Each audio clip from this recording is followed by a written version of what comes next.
പൗരസ്ത്യ സഭയെ പോലെ മറ്റൊരു സഭയ്ക്കും, അത് വളരെ ആധികാരികമായിട്ട് തന്നെ ഞാൻ പറയുകയാണ്, മറ്റൊരു സഭയ്ക്കും പരിശുദ്ധാത്മാവിൻ്റെ നൽവരങ്ങളെ കുറിച്ചുള്ള ഒരു കാഴ്ചപ്പാട് ലഭിച്ചിട്ടില്ല. അത് നമ്മൾക്ക് വളരെ അത്ഭുത പ്രവർത്തികളിൽ കൂടി പരിശുദ്ധാത്മാവ് പ്രകടമാക്കുന്നു എന്ന് നമുക്ക് പലപ്പോഴും ചിന്തിച്ചു പോകും. പ്രവചനം, മർവാഷ, സൗഖ്യപ്പെടുത്തുന്നത്, ഇങ്ങനെയുള്ള പ്രവർത്തനങ്ങളിലെല്ലാം രോഗികളെ സൗഖ്യപ്പെടുത്തുന്നത്, മരിച്ചവരെ ഉയർപ്പിക്കുന്നത്, ഇതൊക്കെ ചെയ്യുന്നത് പരിശുദ്ധാത്മാവിൻ്റെ സാന്നിധ്യം അല്ലെങ്കിൽ ശക്തി. ഇത് ഇല്ലെങ്കിൽ പരിശുദ്ധാത്മാവ് ഇല്ല എന്നും നമ്മൾ ചിലപ്പോഴൊന്ന് ചിന്തിച്ചു പോകും. എന്നാൽ നമ്മൾ പലപ്പോഴും മറന്നു പോകുന്ന ഒരു ചരിത്രമുണ്ട്.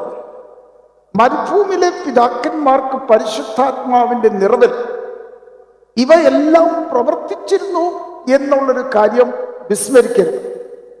അവര് രോഗികളെ സുഖപ്പെടുത്തുകയും കുഷ്ഠരോഗികളെ സൗഖ്യമാക്കുകയും മറുഭാഷയിൽ സംസാരിക്കുകയും അവർക്ക് മരിച്ചവരെ ഉയർപ്പിക്കുകയും ചെയ്യുന്നതായിട്ടുള്ള സംഭവങ്ങൾ രേഖപ്പെടുത്തിയിട്ടുണ്ട്. പക്ഷെ ഇവയൊന്നും കൊട്ടുഘോഷിക്കാറില്ല. കാരണം അവരുടെ ജീവിതത്തിൽ പരിശുദ്ധാത്മാവിൻ്റെ നിറവിൽ കൂടി അവരുടെ ഉദ്ദേശവും അവരുടെ കാഴ്ചപ്പാടും തേജസ്കരിക്കപ്പെട്ട യേശുക്രിസ്തുവിനെ പോലെ അവര് ആയിത്തീരണം എന്ന വലിയ ലക്ഷ്യമാണ് അവർ മുൻപേ കണ്ടിരുന്നത്.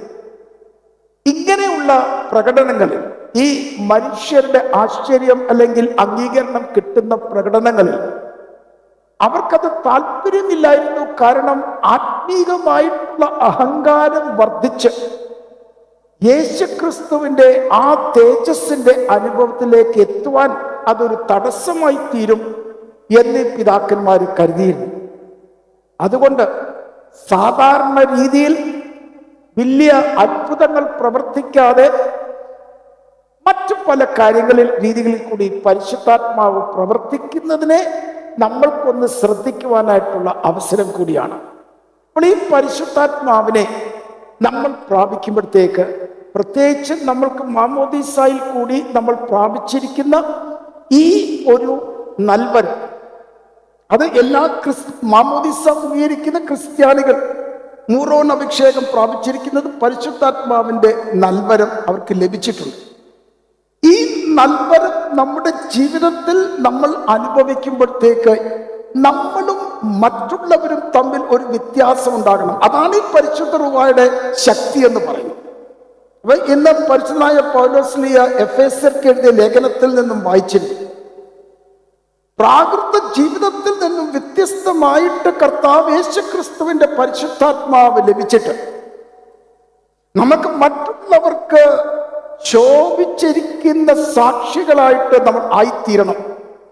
There is something different about these Christians എന്ന് നമുക്ക് പറയുവാൻ തക്കവണ്ണം, മറ്റുള്ളവർക്ക് പറയുവാൻ തക്കവണ്ണം സാധിക്കണം. അതാണ് ഈ പരിശുദ്ധാത്മാവിന്റെ വ്യത്യാസം. ഉയർത്തെഴുന്നേറ്റ യേശുക്രിസ്തുവിനെ മറ്റുള്ളവർക്ക് മനസ്സിലാക്കുവാൻ പറ്റിയിരുന്നില്ല എന്ന് തിരുവെഴുത്തുകൾ ചൂണ്ടിക്കാണിക്കുമ്പോൾ, അപ്രകാരം ഈ പരിശുദ്ധാത്മാവിന്റെ നൽവരത്തിൽ കൂടി അല്ലെങ്കിൽ സാന്നിധ്യത്തിൽ കൂടി മറ്റുള്ളവർക്ക് മനസ്സിലാകണം. ഈ ക്രിസ്ത്യാനികൾ അല്ലെങ്കിൽ പ്രത്യേകിച്ച് ഓർത്തഡോക്സുകാർക്ക് അവരുടെ ജീവിത ശൈലിയും സംസ്കാരവും വ്യത്യസ്തമാണ് എന്ന് മനസ്സിലാക്കുവാൻ തക്കവണ്ണം സാക്ഷികളായിത്തീരും. അങ്ങനെയുള്ള ഒരു സാധ്യതയുടെ ചില ലക്ഷണങ്ങളാണ് നമ്മൾക്ക് തിരുവെഴുത്തിൽ കൂടി മനസ്സിലാക്കാൻ സാധിക്കുന്നത്. പരിശുദ്ധാത്മാവിനെ നമ്മൾ പ്രാപിക്കുമ്പോൾ പഴയ നിയമത്തിൽ പ്രധാനമായിട്ട് 3 സ്ഥാനങ്ങളിലായിരുന്നു പരിശുദ്ധാത്മാവിനെ അവർ ദൈവം കൊടുത്തിരുന്നത്, കരുതിയിരുന്നത്. ഒന്ന്, രാജാവായി തീരുന്നതായിട്ടുള്ള വ്യക്തിക്ക്; 2, പ്രവാചകനായിട്ട്; 3, മഹാപുരോഹിതനോ അല്ലെങ്കിൽ പട്ടക്കാർക്കോ. ഈ 3 സ്ഥാനത്തേക്കുമാണ് മൂറോൻ പൂശുന്നതായിട്ടുള്ള ശിശുവിനെ ഈ സ്ഥാനത്തേക്ക് ഉയർത്തുന്നത്.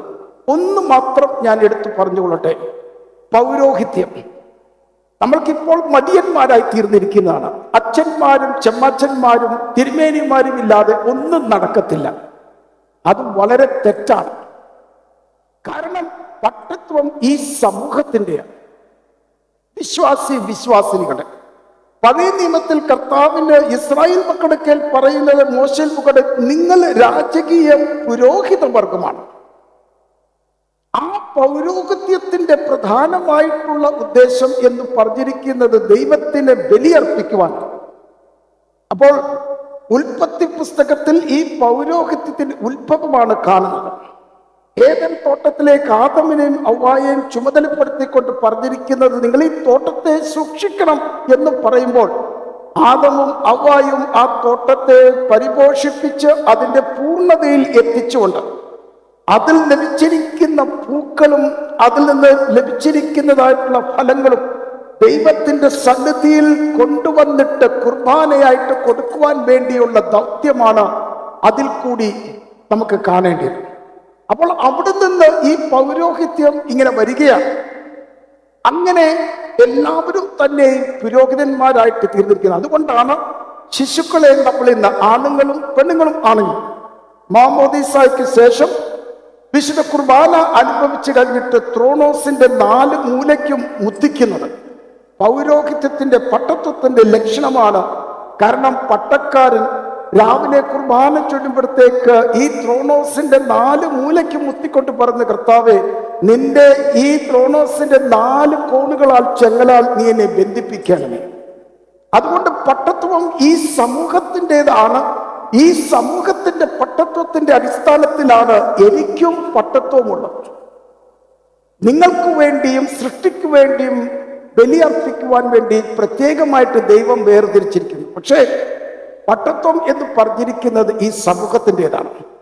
സർവോപരി ആവശ്യം എന്ന് പറഞ്ഞിരിക്കുന്നത് അവനവന്റെ ജീവിതത്തെ ദൈവത്തിന്റെ ജീവനുള്ള ബലിപീഠത്തിന്മേൽ അർപ്പിക്കുക എന്നുള്ളതാണ്.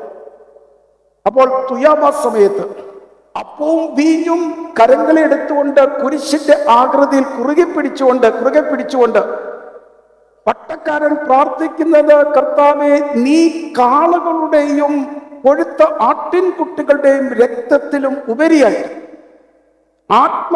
ബലിയെ അംഗീകരിക്കുന്ന ദൈവമാണ്. ശ്രദ്ധിച്ചോളാം.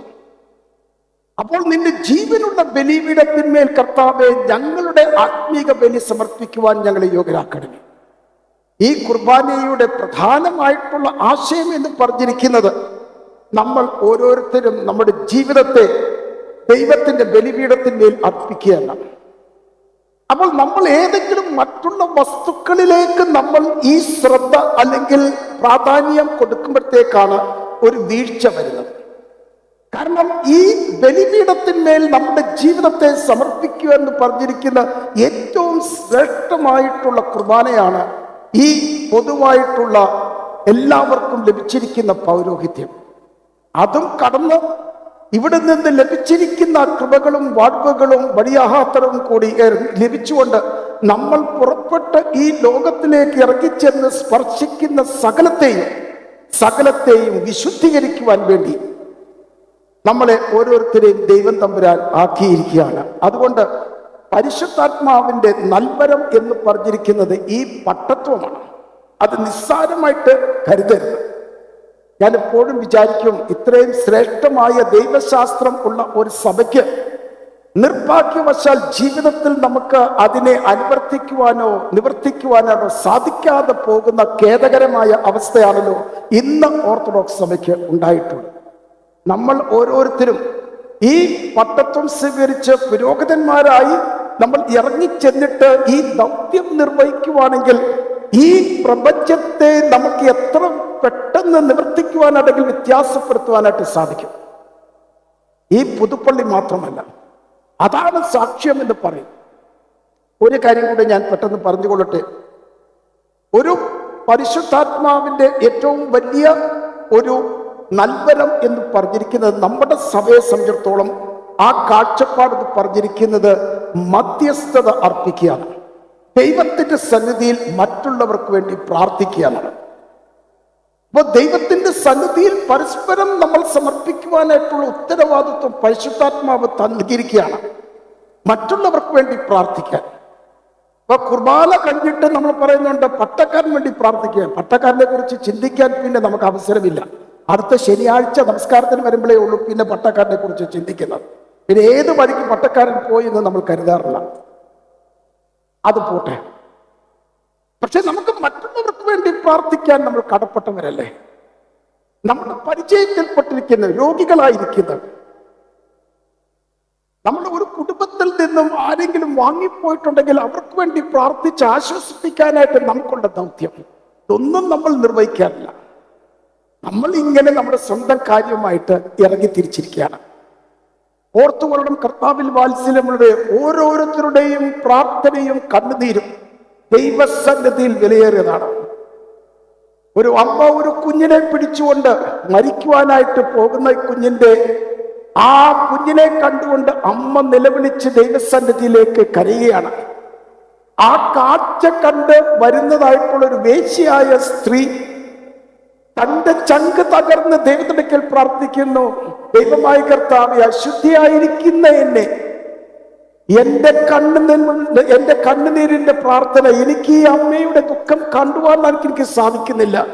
നീ എന്റെ വലിയ പ്രാർത്ഥന കേട്ട് ഈ അമ്മയുടെ കുഞ്ഞിനെ സൗഖ്യപ്പെടുത്തണമേ.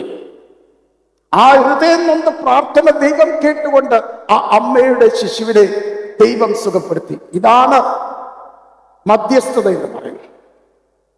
ഹൃദയം നൊന്ത് മറ്റുള്ളവർക്ക് വേണ്ടി പ്രാർത്ഥിക്കുവാൻ പരിശുദ്ധാത്മാവിന്റെ ഒരു നൽവരം നമുക്ക് തന്നിരിക്കുകയാണ്. കർത്താവിൽ വാത്സല്യമുള്ളവരെ, എന്റെ വാക്കുകളെ ഞാൻ ഉപസംഹരിക്കുകയാണ്. പരിശുദ്ധാത്മാവിന്റെ നൽവരം നമ്മുടെ ജീവിതത്തിൽ വ്യക്തമായിട്ട് തക്കവണ്ണം അതിനെ നമ്മൾ സ്വീകരിച്ച് നമ്മളെ പ്രാവർത്തികമാക്കുമ്പോഴത്തേക്കല്ലേ പരിശുദ്ധാത്മാവിന്റെ ശക്തി നമ്മളിൽ കാണാൻ സാധിക്കുന്ന, ഇടവകയിൽ കാണാൻ സാധിക്കുന്നു, കുടുംബങ്ങളിൽ കാണാൻ സാധിക്കുന്നു, സഭയിൽ കാണാൻ സാധിക്കുന്നു. അങ്ങനെ ആയിത്തീരുമ്പോഴത്തേക്കാണ് പരിശുദ്ധാത്മാവ് വെറും പെന്തിക്കോസ്തി ദിവസം മാത്രം കുറച്ചൊരു തളിപ്പ് കൊണ്ട് നമ്മൾ ഒതുക്കുകയല്ല, ജീവിതത്തിൽ ശക്തിയും ദൈവത്തിന്റെ കൃപയും അനുഭവിക്കുവാൻ ഈ പരിശുദ്ധാത്മാവിന്റെ ശക്തി നമ്മളെ ഓരോരുത്തരെയും രൂപാന്തരപ്പെടുത്തുന്ന ശക്തിയാണ്. അപ്രകാരം ആയിത്തീരുവാൻ ഈ പെന്തിക്കോസ്തിയുടെ കാലങ്ങൾ പ്രത്യേകമായിട്ട് സഹായിക്കട്ടെ എന്ന് പ്രാർത്ഥിച്ചുള്ള വാക്കുകളെ ഉപസംഹരിക്കുന്നു.